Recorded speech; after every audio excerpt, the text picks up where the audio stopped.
Inter BiPC డిగ్రీలో BZC చేసిన వాళ్ళు హార్టికల్చర్ ఆఫీస్కి ఎలిజిబుల్లా? అవునా కాదా?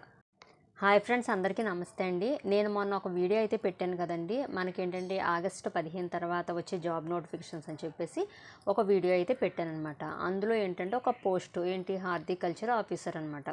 దానికి సంబంధించి నాకు ఒక కామెంట్ అయితే వచ్చింది. మేడం, నేను డిగ్రీలో బీజెడ్సీ అండి, నేను ఆ జాబ్కి ఎలిజిబుల్ అవుతానా, నేను అప్లై చేయొచ్చా అని చెప్పేసి ఒక కామెంట్ అయితే వచ్చింది. మనకేంటంటే sericulture, horticulture, next animal husbandry, వీటికి సంబంధించినవి అయితే మనం ఇంటర్లో బైపీసీ చేసిన తర్వాత స్పెషల్ కోర్స్ అనేది అయితే ఉంటుందండి. సో అది చేసిన వాళ్ళు మాత్రమే వీటికి ఎలిజిబుల్ అయితే అవుతారు, నాకు తెలిసినంత వరకు కూడా. ఎందుకంటే నా పర్సనల్ ఎక్స్పీరియన్స్ ఒకటి మీతో అయితే షేర్ చేసుకుంటాను, నేను ఫేస్ చేసిందనమాట. మనకి ఈ సచివాలయానికి సంబంధించిన జాబ్స్కి అయితే ఎగ్జామ్స్ అయితే జరిగినాయి కదండి. రకరకాల పోస్టులకు సంబంధించి మనకి ఎగ్జామ్ అనేది అయితే జరిగిందనమాట. అందులో నేను ఏంటంటే కొన్ని పోస్టులకు అయితే అప్లై చేశాను. అందులో ఒకటి ఏంటంటే సెరికల్చర్ ఏంటి, మనకి ఇంటర్లో బైపీసీ చేసిన వాళ్ళు ఎలిజిబుల్, ఇంకా మనకి డిగ్రీలో బీజెడ్సీ ఉంది కదా ఎలిజిబుల్ అని చెప్పేసి మనకి ఇవ్వడం అయితే జరిగింది. సో మనం ఎలాగా బైపీసీ వాళ్ళం కదా, మనం ఎలిజిబుల్ అవుతాం కదా అనే ఉద్దేశంతో నేను దానికైతే అప్లై చేయడం అయితే జరిగింది. ఇంకా అప్లై చేసాము, హాల్ టికెట్ వచ్చింది, ఎగ్జామ్ రాశాను. నెక్స్ట్ ఏంటి, మనకి మంచి మార్క్స్ వచ్చిన వాళ్ళందరినీ కూడా సర్టిఫికేట్ వెరిఫికేషన్కి అయితే పిలుస్తారు కదండి. మాది వెస్ట్ గోదావరి కాబట్టి మమ్మల్ని ఏలూరు అయితే పిలవడం అయితే జరిగింది. ఏంటంటే టాప్ 10 ఎవరికైతే మంచి స్కోర్ వచ్చిందో టాప్ 10 మెంబర్స్ని అక్కడికైతే పిలవడం అయితే జరిగింది. నాకు కాల్ చేశారనమాట, లెటర్ అవేమీ రాలేదు, కాల్ చేశారు. ఇంకా నేను కూడా డైరెక్టర్గా ఏంటంటే ఆఫీస్కి అయితే వెళ్ళటం అయితే జరిగిందండి.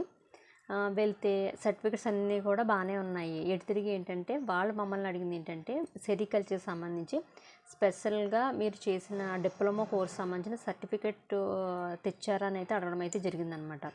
మేము వెళ్ళిన 10 మెంబర్స్లో ఒక అమ్మాయి దగ్గర మాత్రమే ఆ సర్టిఫికెట్ అనేది అయితే ఉంది. మిగతా 9 మెంబర్స్ కూడా మనకులాగా బైపీసీ చేసి డిగ్రీలో బీజెడ్సీ చేసి ఎవరైతే ఉన్నారో వాళ్ళే అక్కడికి వచ్చిన మెంబర్స్ అనమాట. ఆ 10 మెంబర్స్లోని 9 మెంబర్స్ ఒక అమ్మాయి చేసింది కదండి. సో ఒక అమ్మాయికి జాబ్ వచ్చింది, మిగతా వాళ్ళందరికీ కూడా జాబ్ రాలేదన్నమాట. సో మేము అడిగాము, ఏంటండి అలాంటప్పుడు మాకు అసలు ఎలిజిబుల్ ఎలా ఇచ్చారు, అప్లై చేసుకోవడానికి హాల్ టికెట్ ఎలా ఇచ్చారు, నెక్స్ట్ మమ్మల్ని ఇప్పుడు సర్టిఫికేట్ వెరిఫికేషన్కి అసలు ఎలా పిలిచారు, ఎక్కడ మాది భీమవరం పక్కన ఎక్కడో 1 అవర్ జర్నీతో ఉండే ఒక చిన్న విలేజ్, ఆ విలేజ్ నుంచి మీరు రమ్మన్న ఈ ప్లేస్ సర్టిఫికేట్ వెరిఫికేషన్కి మేము ఈ ఎగ్జామ్ రాసాము, ఎగ్జామ్కి అప్లై చేసాం, మేము మనీ పరంగా నష్టపోయాము, టైం పరంగా నష్టపోయాము. చెప్పండి ఎందుకు మమ్మల్ని ఇలా చేశారంటే, డిప్లొమా చేసింది ఉండాలమ్మా, మా డిపార్ట్మెంట్ వాళ్ళు ఏంటంటే మీకు అక్కడ మెన్షన్ చేయలేదు, అదే మేము చేసిన మిస్టేక్ అని చెప్పేసి చెప్పడం అయితే జరిగిందనమాట. సో ఇదంతా ఎందుకు చెప్తున్నానంటే, మనకి ఏంటంటే ఈ హార్టికల్చర్ ఒకటి, మనకి సెరికల్చర్ ఒకటి, వీటికి సంబంధించిన స్పెషల్ కోర్సులు ఏవో ఉంటాయండి. అవి అయితే మనం డిప్లొమా చేసి ఉండాలన్నమాట. ఆ సర్టిఫికేట్ ఉంటేనే మనం మ్యాక్సిమం ఎలిజిబుల్ అయితే అవుతాం ఆఫీసర్కి.